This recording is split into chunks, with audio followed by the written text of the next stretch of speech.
We are very pleased to welcome you to the Omnicorus Originals Orthopaedic Series. Today we have Dr. Sanjay Dukjab with us. Dr. Sanjay is a Vice President of Maharashtra Orthopaedic Association. He is a renowned orthopedic surgeon in Nasik, practicing since last 16 years. More importantly, he has been providing his service by also performing operation in the rural areas of Nasik, Nagar, Aurangabad and Thane districts. He is known for his skills in performing difficult and complicated bone and joint surgeries. He strives to take his work to every corner of the state. His efforts in this direction can be well noticed through his journey from a lecturer at Medical College, Nasik, to being a successful orthopedic surgeon and now as Vice President of member of Maharashtra Orthopaedic Association. He has huge contribution in his difficult and unprecedented lockdown situation arise due to COVID-19 pandemic. He has performed 21 surgeries and examined more than 200 patients during the first lockdown of 21 days.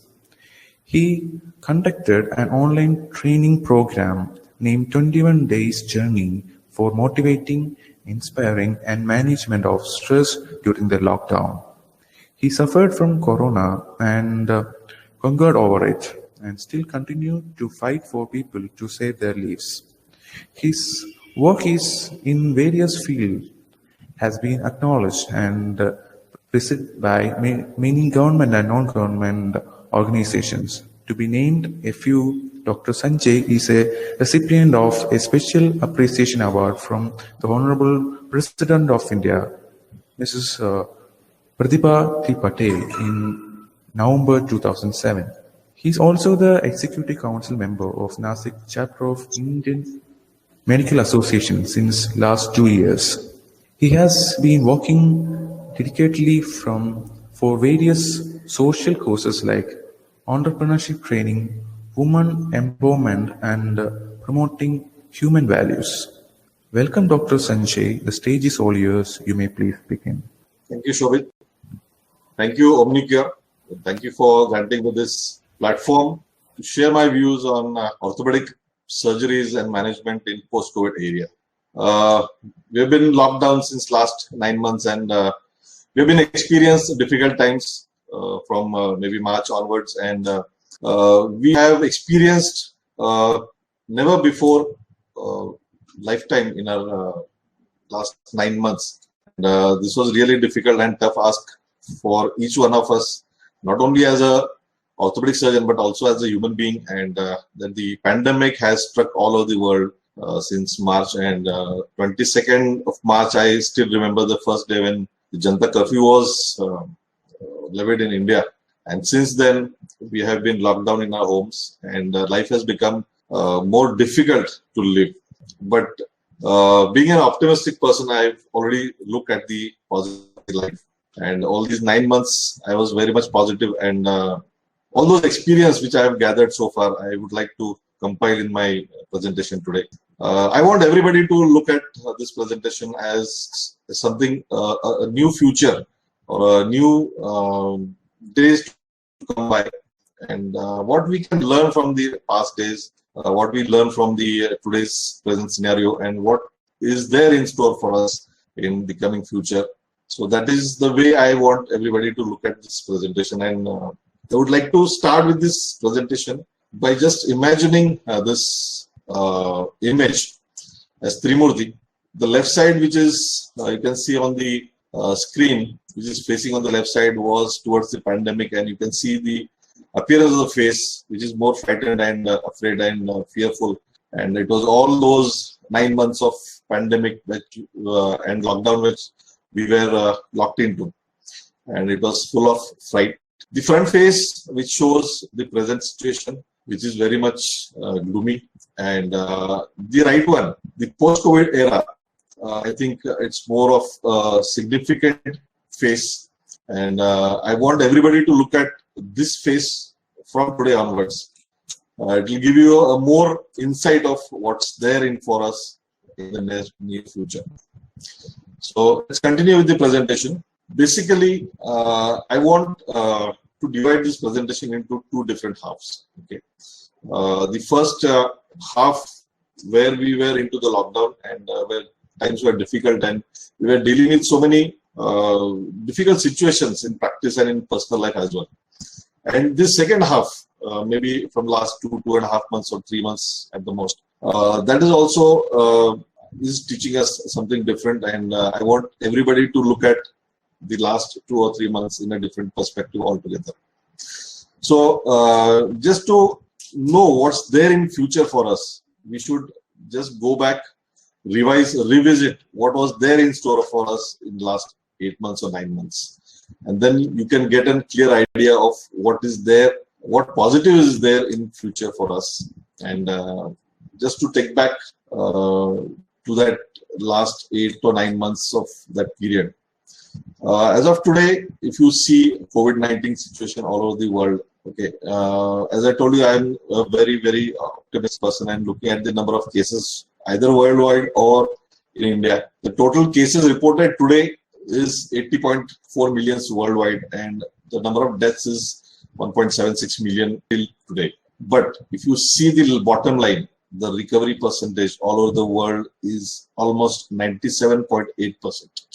If you consider figures in India, today we have positive confirmed cases of 10.2 millions and overall death is 1.48 lakhs. Again, the bottom line says the recovery percentage is 98.5%, which is very, very, very good by all standard and by all means. Take whatever illness you may want to, but a recovery of 1.5 to 2% mortality at the most is a good sign for any illness for that matter. So COVID is no different, which I always felt and I still feel that COVID is no different illness. It's just a panic, a havoc which was created. I don't want to go into that. But you see, the figures are really encouraging, whether it is India or the worldwide all over. The word pandemic, it comes from pan, which means all, and demos means all people. The effect on all the people by any other illness, any illness is called as pandemic. I just want to recap a few things, maybe a repetition for everybody, but it's important from the perspective of the presentation. It was first detected in Wuhan, China in December 2019, and initially it was called as the Severe Acute Respiratory Syndrome Coronavirus, that is the SARS-CoV-2, and that's why it has derived its name as COVID-19. Okay, COVID-19 is a coronavirus. They are the RNA viruses that causes diseases in mammals and birds. The mode of spread, as you all know, that it is through the droplet, airborne infection, and through the contacts. And it can be transmitted from the carrier patient to a suspected patient through droplets and airborne disease, and through the contacts. If you touch with the hand to your mucous membrane of the eyes, nose, or the mouth. This is an important slide which I really want to share with you all, that we should know the survival of the virus on various surfaces. Okay, for us, the most importantly, if you see the life of the virus is very short on things like papers and copper material and even on the cardboards. So paper material is a very poor conductor of the viruses, and the clothes and the stainless steel and the plastic material are the medium sort of carriers for the virus.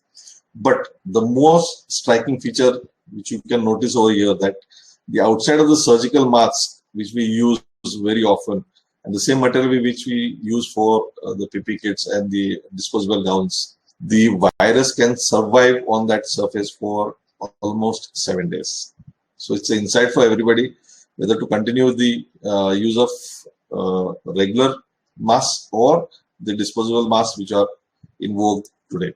So I feel the surgical mask which we use today needs to be given a second thought to whether to continue its use for longer duration or no, or whether our conventional linen masks are good in protecting us from the coronaviruses. As you all know, the prevention of transmission can be prevented by using surgical masks, using face shields. And this is one of the diagrams which can depict that just simple covering of the face with the face mask will reduce the chances of transmission by many folds. Even if the susceptible person uses the mask, there is 70% less chances of getting infected. Where an infected person wears a mask or a susceptible person doesn't wear a mask, the chances of transmission reduce to 5%. And if both the persons they use the mask or they cover their faces, the chances of transmission are almost negligible, up to 1.5%. Other preventive measures like social and physical distancing of 2 meters or 6 feet, covering of face while sneezing, coughing, and using disposable coverage, linen material, frequent washing of hands for at least 20 seconds. When you suspect that you have come in contact with the infected material or infected surface, you to wash your hands for 60 seconds with liquid soap or detergent. Is because the covering of the virus is made of lipoproteins, and the lipoproteins are being dissolved due to the detergent action of the soaps. And when you have contact with the susceptible surface, if you wash your hands with the detergent for 20 seconds, the viruses are destroyed and is no longer carried forward. And most importantly, you don't have to touch your hands to the eyes, nose, and the oral mucosal surfaces. Prevention of transmission can also be possible by disinfecting the surface and clean and disinfect the frequently touched objects in your clinic, in your house, in your workplace, or anywhere you go. If you feel that you are susceptible, you are being symptomatic, just stay at home and prevent the further transmission in the society and in the vicinity of your living. These are few of the materials which were used initially for small surfaces. Just spray on the examination table or the desktops or the furnitures to clean the surfaces. Larger areas were being sprayed with electric pumps, disinfectant pumps, and later on there were few commercially available disinfectants which are used very frequently. Basically, the dilemma in the illness was the pathogenesis of the disease was not completely decoded, and nobody knew exactly what was that virus and how it could cause the pathogenesis. Cytokine storm and thromboembolic episodes were detected later on, and after that, then they decided that ventilators were not of much of use, but low molecular weight heparins or drugs preventing the cytokine storm were more in use. The recent study of Jacob postulated involvement of AC receptors and resultant bradykinin storming. So there was a difference in the thought process. No drug was claimed to have a perfect cure. That was one of the most important dilemmas in the management of COVID. Vaccine still not present, and we are left with only one option, that is prevention is better than cure. So better prevent the illness from spreading rather than treating the illness. These are a few of the guidelines which were given from time to time by the ICMR and the government of India and the world over. Basically, they categorize the illness into mild, moderate, and severe form depending on the respiratory rate and the oxygen saturation and the blood investigations, which showed either a mild form or a moderate form and the severe form. The mild forms were now we know that it could be treated well at home with home quarantine and oral medications, and that is more than sufficient to cure a patient from the first stage, that is the mild form. Antiviral drugs were also implemented later on.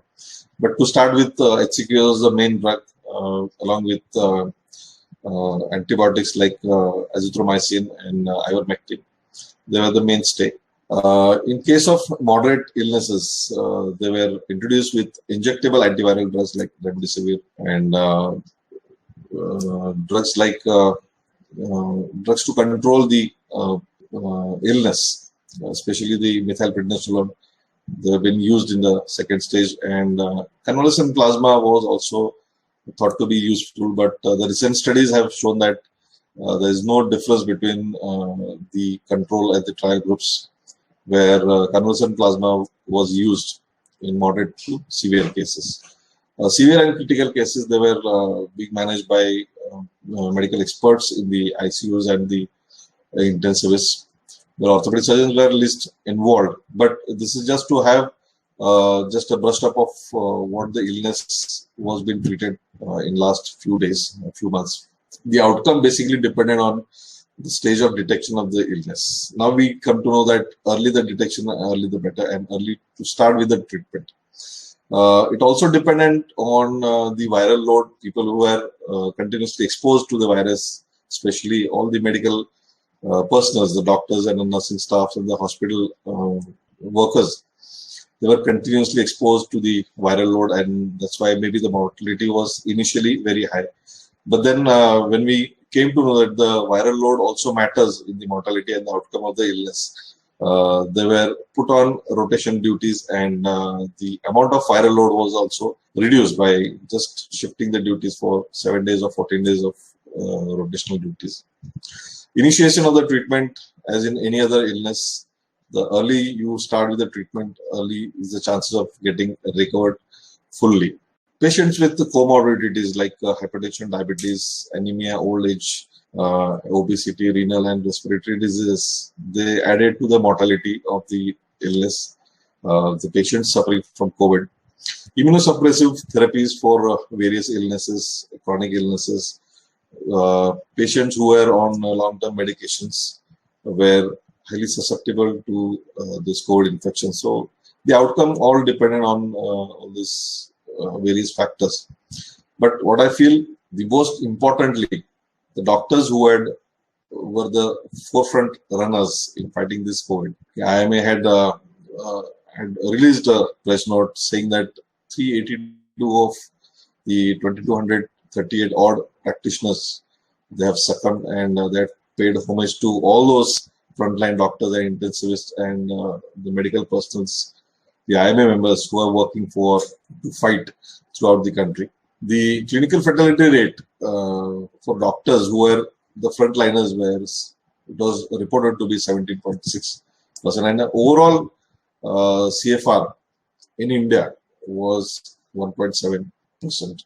So understanding COVID and orthopedics. Okay, so we have two different phases: orthopedic practice in COVID pandemic and orthopedic practice in post-COVID era. So what we have already done in last few months, especially from March and onwards. The first 3 months, if you consider March, April and May, where we had very few cases, but then the panic was so much high that we had to literally shut down with the practices, either with the OPDs and the operative procedures as well. A period from June to maybe September 2nd or 3rd week, those 3.5 months were something different, and the last 2.5 months is something different. So better we divide this lockdown period into 3 different halves of 3 months of each. So orthopedic practice in COVID-19 pandemic, just a recap of what we were doing and what we are supposed to do. So that was a new challenge then, and even we have a challenge right now.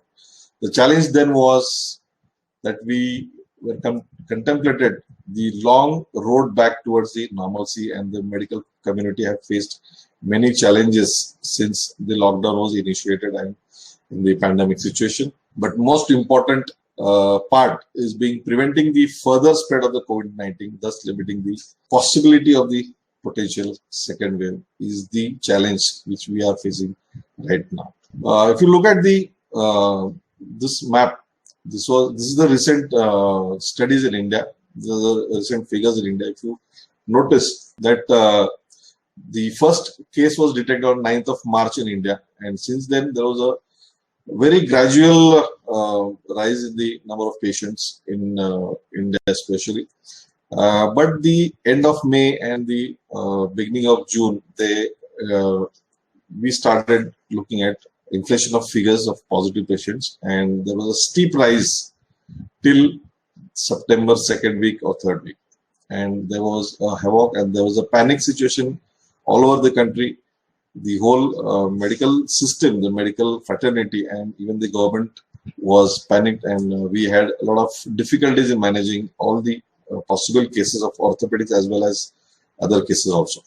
So there was a steep rise, and since September second week, we have seen a low in the number of cases which have been detected.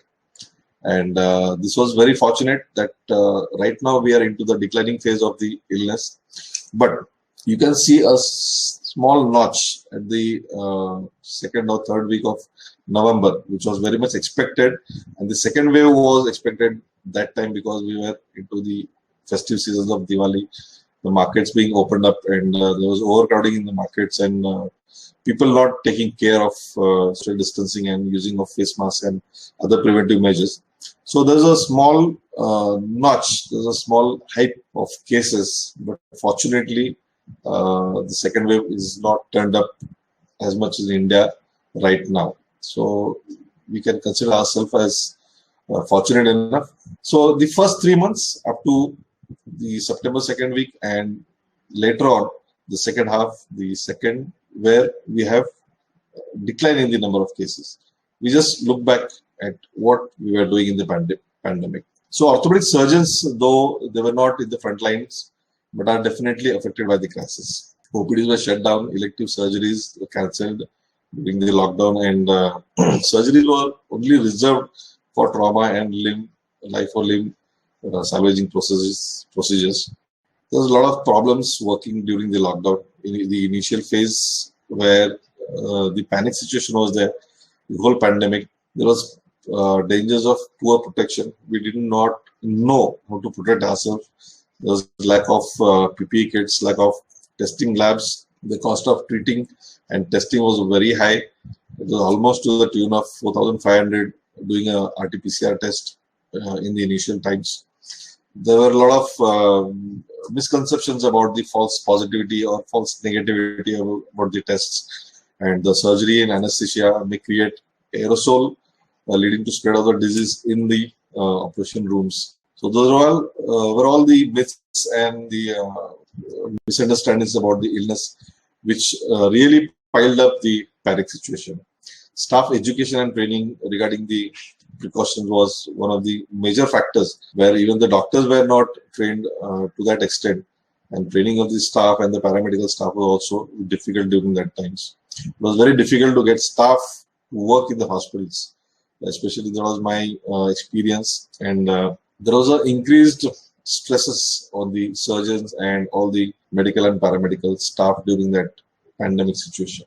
Another challenge during the pandemic situation, especially while running the OPDs, is limiting staff managing emergencies in OPDs. Well-fitting PPE kits were not available.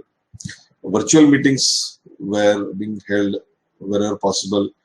Telemedicines and teleconsultations were being offered to patients in case of any emergencies.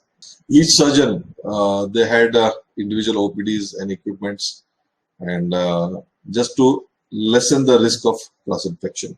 Dividing the staff and surgeon into two teams for working in rotations for a week was a difficult job, especially considering that the staff was not ready to work, and the doctors were not ready to work. And in such a situation, forming two different teams for rotational duties of 7 days or maybe 14 days was still a difficult ask during that period for people to work in OPDs or wards and OTs. And it was really difficult in convincing them to work in COVID. So another situation where we were working in the inpatients with difficult times, patients were classified according to the urgency and emergencies. Okay, so urgent inpatients were like all fractures, long bone fractures, major fractures. They immediately needed attention. Urgent outpatients, where they can be treated as emergencies but not needing any hospitalization, like acute tendon injuries or acute contusions and things which could be conserved and not operated. Elective patients like arthroplasty, arthroscopy, were this thing, and elective outpatients, they were usually given medications, and they were asked to for follow-up, expecting the pandemic to get over at the earliest. So this is how we have been managing, and the AOS had also given us some criteria to how to select the patients, how to go about with the operative procedures, and which cases had priority over which ones. So this is just for academic purpose, and even the spines and orthopedic oncology, foot and ankle, there were guidelines given by the AOS from time to time. Pre-operative consideration, if at all patients were admitted with your hospital, and if you suspected the patients, a lot of difficulties in managing orthopedic cases in the pandemic. So conservative management of the fractures was taken as priority, and the documentation of the tribal occupation and contacted clusters were frequently asked to the patients whether they had any traceable contacts with COVID positive patients or not. RT-PCR test was being done and on regular basis, and there was no hurry to operate. My experience was that since I was running a COVID hospital, I had a call from one of the orthopedic colleagues where they were thinking of picking up a patient for surgery, and incidentally they did a RT-PCR swab test which turned to be positive, and later on the patient had to be shifted to my hospital for getting operated, and that's how I had the opportunity to operate on COVID positive patients. So that was the difficulty which was faced by many of the orthopedic surgeons, and those were the really difficult times which I can never forget. And even if the RT-PCR test was negative, but the symptoms suggestive of COVID-19, HRCT was done for supportive diagnosis, and if HRCT showed signs and symptoms of patches, consolidation patches, and pneumonatic patches, the test was again repeated and reconfirmed by RT-PCR or rapid antigen test. Pre-operative consideration, strictly follow social distancing and guidelines. All relatives and patients were told to use compulsorily masks, and there was limitation of visitors to the hospital, either limitation in the number of visitors or limitation in the time of visiting. The surgeons were directed not to have any contact with the patients and the relatives. Pre-operative considerations during the pandemic, suspected or confirmed cases were kept segregated from the rest of the patients to minimize the risk of spread of infection by putting up sections in the hospital as green zones, gray zone for suspected patients, and red zone for the confirmed patients. To create awareness, use of posters and media were deployed in all the hospitals, all the COVID hospitals, to give instructions to the patient regarding the safety measures and precautions. All patients and staff seen for potential symptoms of COVID-19 prior to entering the hospital. Even today, we employ these measures of taking the temperature, recording the temperature, and the use of oxygen saturations and disinfectants like. So intraoperatively, there was a few difficulties while treating the patients or while operating. There was bare minimum of staffs used in the operation rooms. We avoided aerosol generating anesthesias like GAs. As far as possible, operating under the regional anesthesia was preferred, and aerosol generating procedures like reaming and power drills were avoided during those situations. And this is how to depict the pulse lavages, the cauteries, the intubations, and the drill saws and the reamers were thought to generate the aerosols, and they were the main culprits in spreading the illness to all the orthopedic surgeons in the fraternity and all the staff working in the operating room. Another challenge in the operating intraoperative scenario was that the orthopedic tools and procedures, aerosols, they were used to the minimum, and the air handling units were used very frequently, and it was suggested to have at least 20 air changes every hour in the ventilatory system. Installation of filters, maintaining positive pressure in the operating room, and need to shift to unreamed intravenous and undrilled or hand drilled equipment were used during the initial stage. Uh, this is the same thing where the anesthesia machines are not deployed, and this is more of, I would like to skip all these things. It becomes more of theoretical. Limit the number of surgeons and assistants, and all surgeons must be present for the particular area.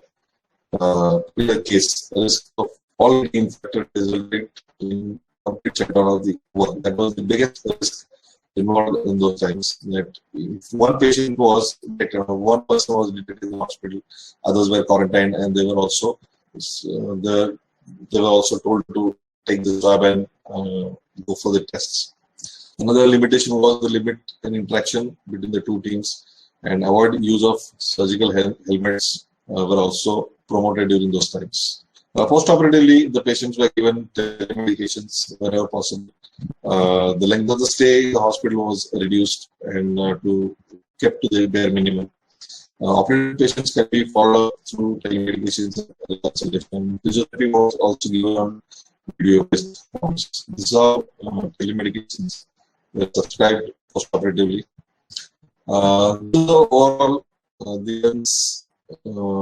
what we have followed in case of orthopedic surgeries. The right hand side, basically, when the patient was symptomatic, and to take a call whether to go for operative or non-operative procedures. First of all, when the patients were symptomatic, they were asked to get their PCR and the doctors done. And if the test was positive, the patient was unstable, we just shifted the patient to ICU and allowed it to settle, and then the orthopedic procedures took over as a second priority. But if the patient was stable and needed operative procedures, whether the procedure enough to do, or whether the orthopedic surgeon and the orthopedic team was safe to conduct the operations, was the basic criteria which was taken into consideration while taking a patient for surgery. The biggest toll which took the toll on the doctors and all the paramedical and the medical staff was mental stress. So the reasons for psychological symptoms included stress through the risk of contracting the disease in spite of all the precautions. For me, working in a COVID hospital were always a risk carrying whether I would succumb to the illness or would contact the illness from the patient. That was the biggest stress doctor can carry when treating COVID patients. Isolation and quarantine was another threat. If the patient came in contact with the doctors and the doctors happened to get the illness, he had to be quarantined for 14 days, and all his practices, routine activities were going to be stopped. And there was an era where we had a stigma on ourselves. Doctors have positive, and they were like, it's very disheartening to even to mention that doctors were abandoned from the society, and the people who were actually meant to help the people, help the society, they were thrown out of the society for various reasons. Those were the difficult times, and that was a real stressful period in our lives. There was a bit of difficulty in balancing the personal and the professional life. We were very helpless. We did not know what to be done exactly. And stress of protecting the family members were also there. There were elderly people, there were children in the society, in our family as well. And taking care of our own self, apart from taking care of the parents and children, was also an added burden on all the doctors and medical professionals in those difficult times. And increased financial burdens due to reduced income, and our incomes, our expenses was the same, and we had to run the show at any cost. But the thing was that the fact was that we had to curtail the practice to a very long stage. So those are the mental stresses which all the doctors were carrying, and what we needed is to maintain communication with everybody through video conferencing and telecommunication. rotational duties to various teams to avoid stresses. Adequate sleep was necessary for everybody. Utilized spare time treatment were done by many of the orthopedic surgeons and the family members also. Best part of the lockdown was that we got the chance to the families for extended period of time, and that was really something which was I feel it was a gift in disguise. Adequate physical exercises, we had a little of time to give time for ourselves. Meditation was in vogue during that period, and spirituality also picked up during the lockdown phase. And there are many organizations and very few people who worked on the mental stress of the people. So this was how we have faced COVID from March till the September end. But last few months, especially 2.5 to 3 months, last 100 days, you can say, has been very fortunate and very encouraging. And we, considering the number of patients and cases detected in India, with the decline of cases, we can consider us coming close to an era where we can call it as post-COVID era. So, orthopedic practice in post-COVID era, just I would like to put up my points, my views on all this situation. The favorable conditions today, the changes that has taken place is there is an overall acceptance of the illness, which you can notice all around. There is acceptance by the government, the acceptance by medical professionals, acceptance by general public at large. Fortunately, there is a decline in the number of cases. There is a better understanding of the pathology of the illness, and mortality rate is well under control. It's almost less than 3 to 5%, which is very, very, very encouraging by any means. The gradual resumption of life to normalcy is the things right now from last few months as well. And the availability of vaccine in near future is one of the bright signs and the bright news which is going to strike us at any moment, at any stage. So these are the positives that are happening from last few days. The changes in the protocols as an orthopedic surgeon, which we need to do from here onwards. What I feel is that we start to follow protocol disinfection and hygiene, which is very, very, very important, not only as an orthopedic surgeon point of view, but as an individual point of view, and overall as a member of the society and in the houses as well. So sanitization, disinfection and hygiene are of prime importance that has to be taken care of. Use of face masks, sanitizers, caps, face shields has to be continued. Use of gloves, shoe covers, protective gowns. Still, I feel there's a need to continue the use. Changes in the style of coughing, sneezing, touching the faces, the habits has to be changed. Physical distancing with colleagues and staffs and patients is still of importance, and that has to be maintained for few more days. Avoid overcrowding. Instruction boards to be displayed for patients and relatives and for all the attendants in the hospital still has to be followed. Changes to be done right now for you and for everybody. First of all, get yourself and your staff vaccinated the moment the vaccine is available for you. Include RT-PCR or antigen test, daily routine investigation, access to non-comorbidity, access for comorbidities and risk factors, which as I feel as an orthopedic surgeon, we tend to overlook the medical illnesses and the chronic illnesses. We focus on injuries, we focus on fracture, we focus on joints, we focus on spine. And now is the time that we have to revisit our views by looking at the comorbidities of the patients and treating them with respect. In high-risk cases, do not rush for surgery. Explain the risk, benefit, and the outcome of surgeries, especially in COVID patients. Always have a higher referral center for COVID patients in case you have difficulty in managing COVID patients at a hospital, or a COVID patient was operated and is now critically ill. You have to have a secondary or tertiary referral hospital for your own practice. HEPA filters and or air handling units for your ICUs and operating rooms is a must and has to be done right now.